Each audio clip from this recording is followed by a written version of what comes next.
Sənə baxanda artıq özgə birini görürəm.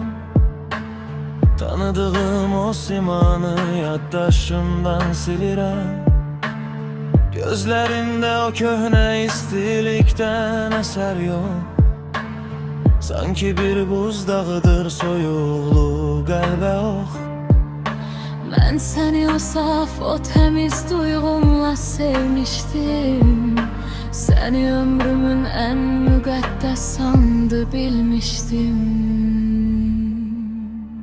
Daha inanmıram sənin o şirin sözlərinə. İnanıram o şirin sözlərinə. Saçdalıq çöküb artıq o qara gözlərinə. O qara gözlərinə. Bir ocaq qurudum sənə, sən onu soyuqdan qovurdun. Mənim o saf eşqimin külünü göyə sovurdun. Göyə sovurdun. Göyə savurdun. Göyə savurdun.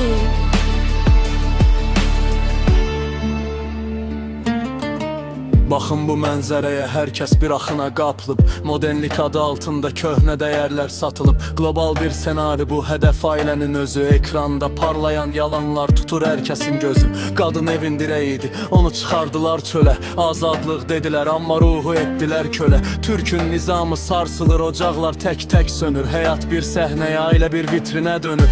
Bu inkişaf deyil, bu ruhun tənəzzülü. Müasirlik yox, qədim bir çınar kökündən üzülür. Bu gediş sonsuzluq, qərarını ver ya dayan. Seçim öz əllərində, düşün özün bil ya dayan.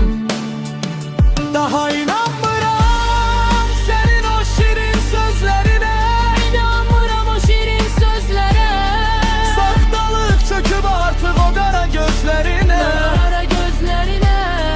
Bir ocaq qurdum sənə, sən onu soyuqdan qovurdun. Mənim o saf eşqimin külünü göyə sovurdun.